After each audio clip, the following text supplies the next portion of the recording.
Ya, pada nomor 5 tahun 2015 ini itu mengatur tentang pengelolaan jasa lingkungan hidup. Jadi selama ini baik itu perorangan maupun kelompok ataupun yang berganti bidang jasa lingkungan hidup ini kan belum terperhatikan, sehingga support untuk mereka semakin semangat sama-sama peduli untuk menjaga lingkungan hidup itu juga akhirnya sedikit kendor gitu kan. Kesadaran masyarakat ini melalui Perda ini berusaha diatur bagaimana bahwa setiap masyarakat juga akan semakin peduli dengan menjaga lingkungan hidup ini. Salah satunya pemanfaatan rumah tangga itu. Nah ini salah satunya kan selama ini masyarakat masih belum sepenuhnya paham bahwa memperlakukan limbah rumah tangga ini harus betul-betul bijak. Salah satunya minyak jelantah sebagai limbah B3 masuknya, yang kadang orang hanya dibuang di sungai ataupun di tanah yang akan merusak zat hara di tanah, sehingga semakin merusak juga, dan juga apabila dibuang di sungai ini juga akan menutup, sehingga di sungai, di laut itu sama saja. Nah, ketika yang namanya limbah rumah tangga ini diolah kembali menjadi sabun minyak jelantah dengan diolah dengan air ekoenzim yang hasil juga olahan dari sisa makanan, sisa organik yang kita buat menjadi cairan ekoenzim, ini daya bersihnya luar biasa. Yang jelas itu bisa memangkas juga pengeluaran mereka. Jadi itu sudah saya terapkan terus ke beberapa daerah, bahwa kita melakukan pelatihan bagaimana masyarakat itu mulai sadar minyak jelantah ini bermanfaat.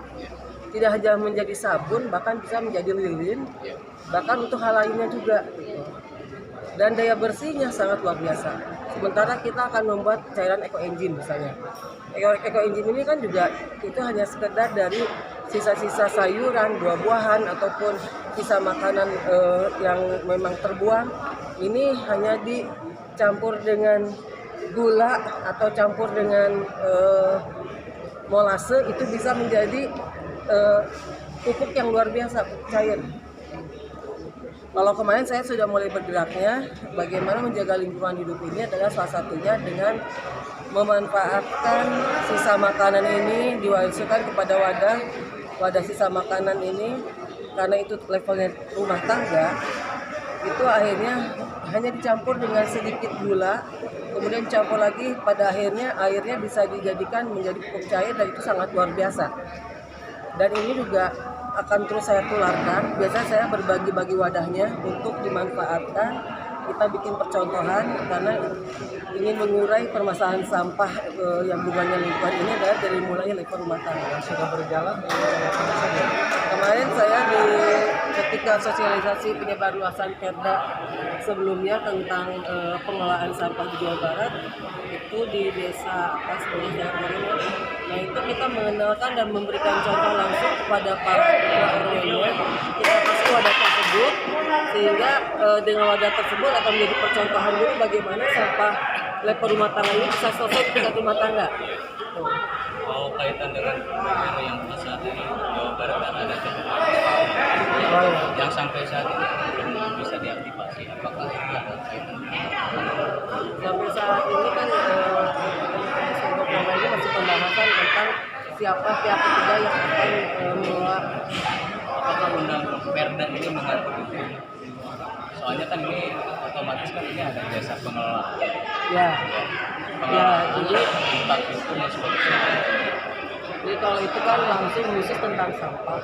Jadi beda-beda permasalahan. Kalau ini kan secara umum tidak hidup.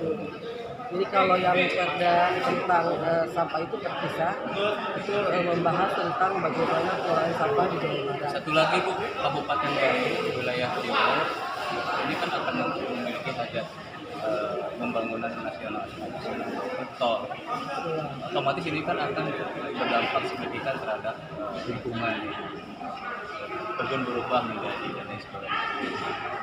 Ada saran atau ada harapan dari apa Yang jelas sebuah proses pembangunan pasti juga ada perubahan yang harus dilakukan, terobosan yang harus dilakukan.